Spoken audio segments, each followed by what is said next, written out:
चैत्र नवरात्रि में माता भगवती को उनके 9 रूपों में पूजा जाता है, जिसे नवदुर्गा कहा जाता है। ये एक नवजात कन्या से लेकर एक पूर्ण नारी के संपूर्ण जीवन प्रवाह को दर्शाता है। जैसे शैलपुत्री रूप में वो पर्वतराज हिमालय की कन्या है। नाम से ही स्पष्ट होता है कि इस रूप में वह अपने पिता से जुड़ी हुई है, इसलिए शैलपुत्री रूप में वो सूर्य को नियंत्रित करती है। इसके बाद उनका ब्रह्मचारिणी रूप आता है, जहां एक कन्या अपने पिता के घर में कठोर अनुशासन में बड़ी होती है। और जहां अनुशासन की बात आती है, वहां शनिदेव का प्रभाव अवश्य होता है, इसलिए इस रूप में वो शनि को नियंत्रित करती है। फिर आती है देवी चंद्रघंटा, जो शांत, शीतल और विवाह योग्य होती है, यानी एक ऐसी नारी जो प्रेम अनुभूति और भावनाओं के उतार चढ़ाव से जुड़ी होती है, बिल्कुल चंद्रमा की तरह। इसलिए इस रूप में वह चंद्र को नियंत्रित करती है।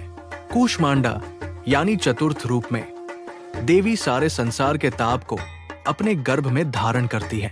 जैसे विवाह के बाद एक स्त्री गर्भवती होती है और लक्ष्मी की तरह गृहस्थी को पूर्ण करती है, वैसे ही अष्टभुजा महालक्ष्मी के रूप में वो गुरु को नियंत्रित करती है। पंचम रूप में वो स्कंदमाता है, अर्थात देव सेनापति कार्तिकेय की माता। इस रूप में स्कंद को गोद में लेकर वो स्वयं बैठी है, अतः वो सेनापति को नियंत्रित करती है। और चूंकि ग्रहों में सेनापति मंगल है, तो वो मंगल की नियामक है। फिर कात्यायनी रूप में देवी एक ऐसी नारी है जो गृहस्थ जीवन में पूर्ण अधिकार प्राप्त कर चुकी है, क्योंकि एक स्त्री जैसे ही मां बनती है, उसका मान सम्मान सुख और ऐश्वर्य पहले से बढ़ जाता है। और इसलिए इस रूप में वो शुक्र की नियामक है, जो सुख समृद्धि के कारक है।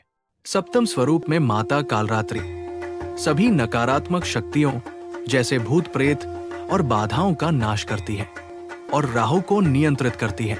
इसके बाद उनका महागौरी रूप आता है, जिसमें वे प्रजापति ब्रह्मा के परामर्श से तप के द्वारा अपने काले वर्ण का त्याग कर महागौरी रूप धारण करती है, जो उनकी बुद्धिमत्ता और योग्यता का प्रतीक बन जाता है। तो जाहिर है कि इस रूप में वो अवश्य ही बुध की नियामक है।